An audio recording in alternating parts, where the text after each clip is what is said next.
여러분 반갑습니다. 반갑습니다. 네, 우리 옆 사람에게 한번 이렇게 인사했으면 좋겠습니다. 은혜의 시간 되시길 바랍니다.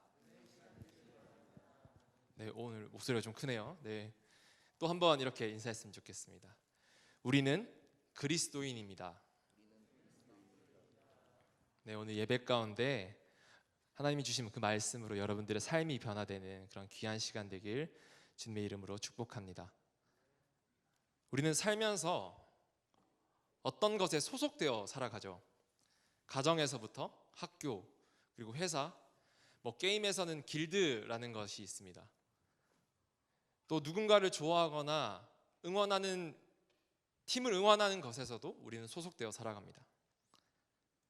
우리 청년부 여러분들은 어떤 것에 소속되어 있죠? 어떤 것에 소속되어 있습니까? 네, 그렇습니다. 우리 연동교회 하이청년부에 소속되어 있습니다. 대답해 주셔서 감사해요. 즉 우리는 예수님을 믿고 그분을 우리의 구세주로 고백하는 사람들, 즉 그리스도인으로 소속되어 살아가고 있습니다. 오늘 본문에는 처음으로 그리스도인이라고 불렸던 사람들이 나와요. 본문 26절 하반절을 다시 한번 함께 읽겠습니다. 시작. 제자들이 안디옥에서 비로소 그리스도인이라 일컬음을 받게 되었더라. 성경을 조금 더 살펴보면 우리가 잘 알고 있는 스데반 집사의 핍박 그리고 순교 사건 이후에 예루살렘 성도들은 그 핍박을 피해서 여러 곳으로 흩어지게 됩니다.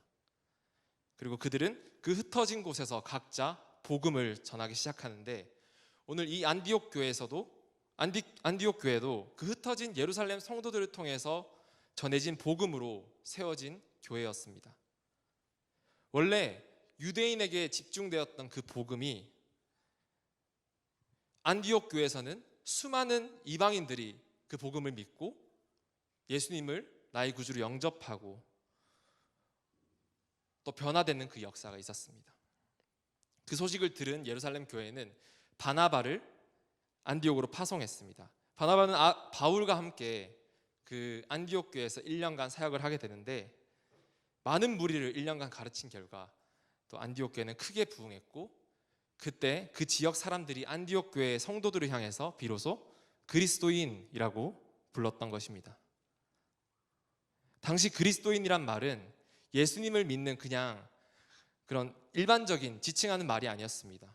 조롱 섞인 호칭이었어요. 약간 사도행전 26장에는 바울이 아그리빠 왕에게 신문을 받을 때 역으로 복음을 전하려고 하자 그 왕이 내가 적은 말로 나를 권하여 그리스도인이 되게 하려 하는도다 라고 바울을 책망합니다. 이처럼 그리스도인이란 말은 그리스도를 믿는 신자를 가리키는 조롱 섞인 별명이었습니다.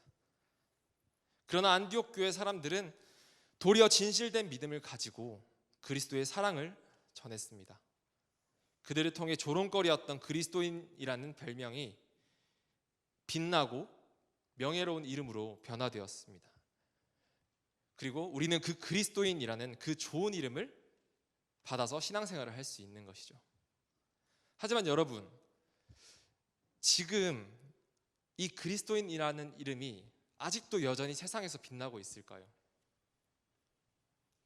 우리는 모두가 그렇지 않다는 것을 알고 있습니다. 제가 어렸을 때만 해도 생활기록부 종교란에 기독교라고만 딱 적어도 학기 초에 선생님이 임시반장을 시켰어요. 얘는 딱 착한 애다. 교회만 다녀도 얘는 착한 애, 신뢰할 수 있는 애, 믿어도 되는 애 이렇게 역임받곤 했습니다. 그래서 저는 임시반장을 참 많이 했는데 임시반장만 참 많이 했습니다. 네. 하지만 지금은 어떻습니까? 교회 다닌다고 하면 그래 교회 다니는구나 끝.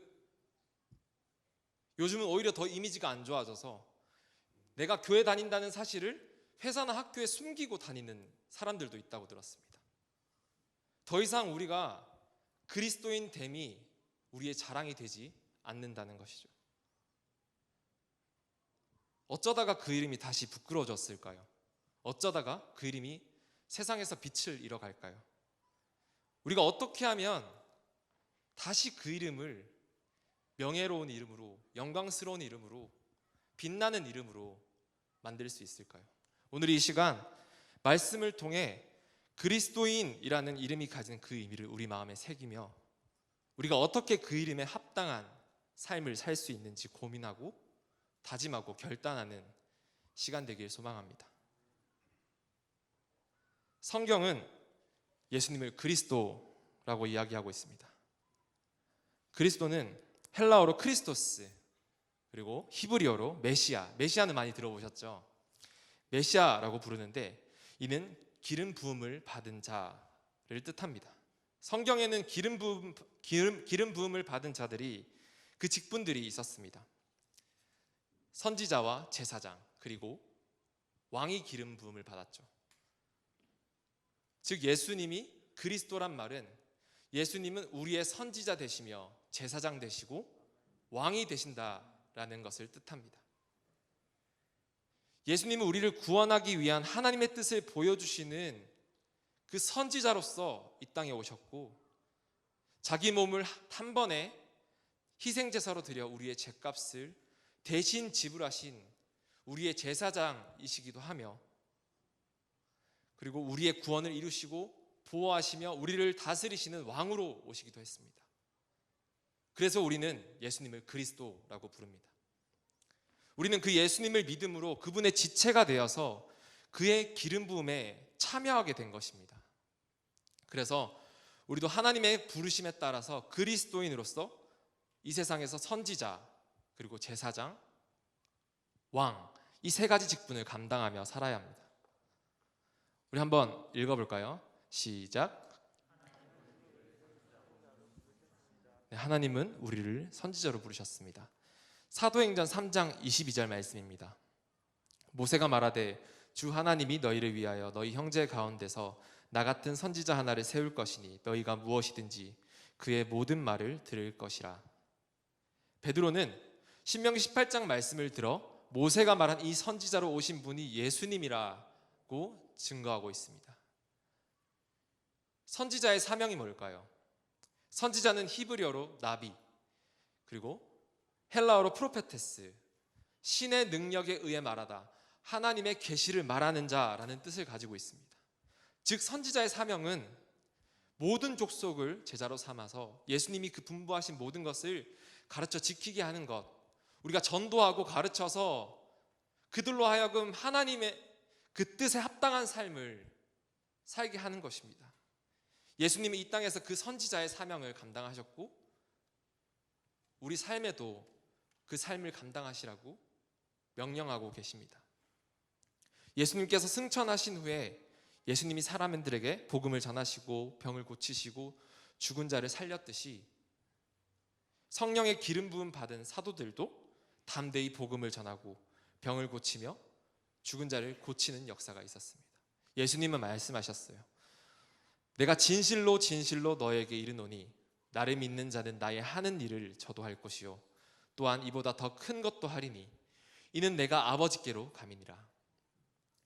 예수님이 살아내셨던 선지자로서의 삶을 이제는 그리스도 안에서 지체된 우리가 성령의 기름 부음 받아 세워져서 이 땅에 선지자로 살아가야 한다는 것입니다.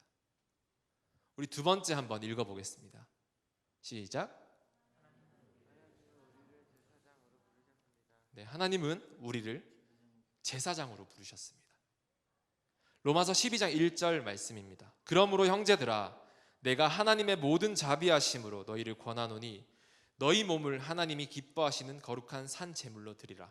이는 너희가 드릴 영적 예배니라. 성경은 우리의 온 인격을 하나님이 기뻐하시는 거룩한 산 제물로 드리라고 말씀하십니다. 즉 예수 그리스도의 피로 깨끗해진 거룩해진 우리의 몸과 마음을 하나님께 드리라는 것이죠. 그렇다면 어떤 것이 우리의 몸과 마음을 드리는 행위일까요? 우리는 어떻게 하나님께 감사의 제사를 드릴 수 있을까요? 오늘 우리가 이 연동교회에 모인 가장 큰 이유가 뭐죠? 제가 경환이를 너무 보고 싶어가지고 경환이를 만나러 왔을까요? 네, 맞습니다. 네, 경환이를 너무 보고 싶어서 경환이를 보러 왔지만 그보다 더 큰 이유, 우리는 예배하러 이 예배당에 이 연동교회에 왔습니다. 이 예배가 하나님께 우리의 몸과 마음을 드리는 대표적인 제사입니다. 의미를 더 확장해서 우리는 매일의 삶에서 제사장으로 살아가야 합니다. 우리가 흔히 삶의 예배를 드린다라고 말하죠. 하나님을 사랑하는 마음으로 이웃을 사랑하고 돕는 모습으로, 그 사랑으로 인내하는 모습으로 우리는 매일의 삶 속에서 예배할 수 있습니다. 성경은 우리에게 거룩한 산 제물을 드리라고 합니다.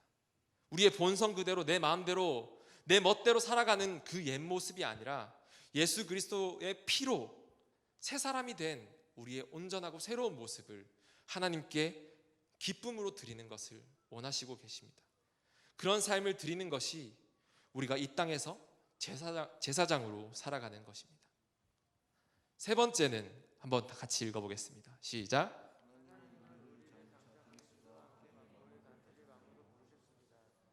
네, 하나님은 우리를 장차 그리스도와 함께 만물을 다스릴 왕으로 부르셨습니다. 에베소서 6장 11절에서 12절 말씀입니다. 마귀의 계계를 능히 대적하기 위하여 하나님의 전신갑주를 입으라. 우리의 씨름은 혈과 육에 대한 것이 아니요 정사와 권세와 이 어둠의 세상 주관자들과 하늘에 있는 악의 영들에게 대함이라. 마지막으로 우리는 죄와 사단 마귀와 싸우는 그 영적 전쟁의 삶을 살아가고 있음을 분명히 기억해야 합니다. 사도 바울은 우리의 신앙생활이 영적 싸움이라고 했습니다. 사단은 우리 삶의 다양한 영역에서 핍박과 고난으로 두려움을 가지게 하며 우울하게 하고, 또 우리가 죄를 짓도록 부추기고 유혹해서 스스로 무너지게 만듭니다. 제가 군대에 있을 때 동양난 하나를 키웠습니다. 병장 때쯤 이제 저녁을 얼마 안 놔두고 동양난 하나를 키우게 됐는데, 저는 식물을 전혀 못 키웁니다. 식물을 키우는데 관심도 없고, 위임 목사님이 주신 거는 그래도 열심히 키우고는 있지만 정말 관심이 없어요. 근데 이걸 왜 키웠냐면 대대장님께서 하사하셨습니다. 그래서 중대장님이 이걸 네가 한번 키워봐라 이렇게 해서 주셨는데, 저는 정말 관심이 없었지만 이 난이 죽으면 저도 함께 죽을 수 있다라는 그 말에 저는 정말 성신성의껏 키웠습니다. 해도 보여주고 물도 주고 막 열심히 키웠어요. 근데 그 난 아시죠? 난의 그 이파리 끝부분이 계속 마르는 겁니다. 그래서 저는 가위로 이렇게 성심성의껏 잘라주고, 또 마르면 잘라주고 물도 주고 햇빛도 보여주는데 계속 마르는 겁니다. 그래서 계속 잘라주다가 결국 난이 죽었어요. 다행히 저는 살아있지만, 이게 왜 그런가 싶었는데 알고 보니까 눈에 보이는 이파리가 문제가 아니라 눈에 보이지 않았던 뿌리에 문제가 있었습니다. 뿌리가 썩었던 겁니다. 잎을 자르는 것이 아니라 흙을 갈아줘야 했던 것이죠. 우리의 영적 전쟁도 마찬가지예요. 우리는 어떤 문제에 부딪히면 당장의 그 눈에 보이는 상황이나 사람들과 싸우려고 합니다. 하지만 우리가 진짜 싸워야 할 대상은 보이는 것이 아니라 보이지 않는 악한 영들입니다. 우리의 약점을 집요히 파고들고 조금씩 그 연약한 부분들을 썩게 만드는 그 보이지 않는 것과의 싸움인 것이죠. 우리 이전의 삶은 사단의 종이 되어서 그들이 시키는 대로 죄를 지을 수밖에 없고 대적할 힘도 없었지만, 이제는 예수 그리스도께서 우리를 해방시키셨고 노예가 아닌 장차 예수님과 함께 만물을 다스릴 왕으로 불러주셨습니다. 그래서 우리는 사단과 능히 대적할 힘을 얻은 것입니다.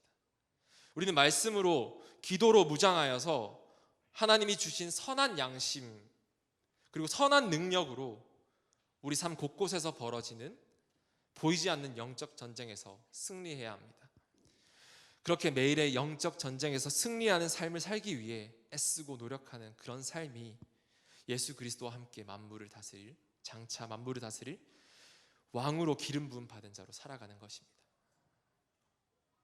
여러분, 그리스도인 이 이름은 세상에서 그렇게 명예로운 이름이 아니었어요. 하지만 세상이 조롱하고 비아냥거릴지언정 초대교회 교인들은 순수하고 진실된 믿음으로 세상의 빛으로 살아갔습니다.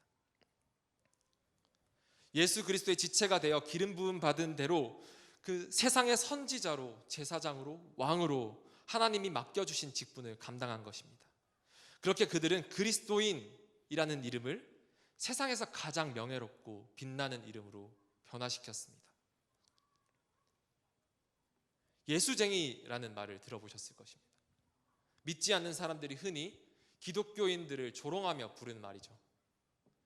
마치 초대교회 사람들이 그리스도인이라고 불렸던 것과 같습니다. 여러분들은 살면서 예수쟁이란 말을 몇 번이나 들어보셨습니까? 와, 쟤는 진짜 무식하게 믿는다. 와, 쟤는 진짜 징글징글하다. 진짜 예수에 미쳐 산다. 정말 예수님을 사랑하는 것 같다. 이런 말들이 몇 번이나 들어보셨습니까? 예수쟁이란 타이틀은 아무에게나 주어지지 않는 것 같습니다. 믿지 않는 사람들도 다 알고 있어요. 누가 정말 예수님의 사랑을 닮아 살아가는 사람인지, 누가 진짜 진실된 믿음 생활을 하는 사람인지, 누가 정말 예수님을 사랑하는지, 누가 진짜 예수쟁이인지. 그들은 아닌 척하지만 기독교인들에 대한 신뢰가 바닥을 친 지금도 여전히 내심 기대하는 마음으로 우리를 바라보고 있습니다. 사랑하는 하이 청년부 여러분, 하나님은 여러분이 그저 그런 교회만 다니는 사람으로 그렇게 살기를 원하지 않으십니다. 여러분 스스로를 그렇게 두지 마십시오. 주일에 딱 한 번 예배당에 그냥 앉아 있는 것만으로 만족하고 누워서 휴대폰으로 예배를 보는 것으로 이만하면 됐지 하지 마십시오. 월요일만 되면 다시 남을 미워하고 정죄하고 무시하고 그 비난하는 그 본성에 이끌려 스스로를 죄인된 삶으로 방치하지 마시길 바랍니다. 하나님은 여러분이 진짜 그리스도인으로 살아가길 원하십니다. 예수 그리스도의 그 기름 부음 받음에 동참하는 삶을 우리 함께 살아내야 됩니다. 이 세상의 선지자, 제사장, 왕으로 오신 그 예수님을 닮아 살아가길 하나님은 원하십니다. 하지만 정말 그런 삶을 살아내기에는 우리가 부족함을 봅니다. 연약합니다. 두려워요. 진짜 그리스도인으로 살고 싶은데 세상에서 선지자로, 제사장으로, 왕처럼 그렇게 예수님처럼 살고 싶은데 그게 정말 내 맘 같지가 않습니다. 이런 우리에게 신앙의 선배 칼뱅은 그의 책에서 이렇게 말합니다. 원하는 만큼 나아가지 못해도 어제보다 오늘 더 멀리까지 간다면 헛되지 않은 것이다. 중요한 것은 그리스도인으로 살겠다는 마음을 유지하고 꾸준히 목표의 시선을 고정하며 나아가는 것이다. 사랑하는 여러분, 진짜 그리스도인으로 살아가는 것이 정말 어렵고 두려워도 그 길을 포기하지 마십시오. 잠깐 멈춰서 쉬어갈지언정 뒤로 돌아가지는 맙시다. 우리가 그리스도인으로 살겠다는 그 마음, 그 다짐을 붙잡고 아주 조금씩이라도 목표를 향해 나아가면 우리가 하나님의 그 부르심에 따라서 선지자로, 제사장으로, 왕으로 살아갈 수가 있습니다. 그렇게 하나님 부르심 따라 그리스도인의 직분을 세상에서 감당하려 애쓰고 노력하는 우리 모든 청년들의 삶이 되길 하나님이 원하십니다. 이 시간에 함께 예배하는 저와 여러분이 우리 모두가 그런 진짜 그리스도인 된 삶을 살아내길 주님의 이름으로 축복합니다.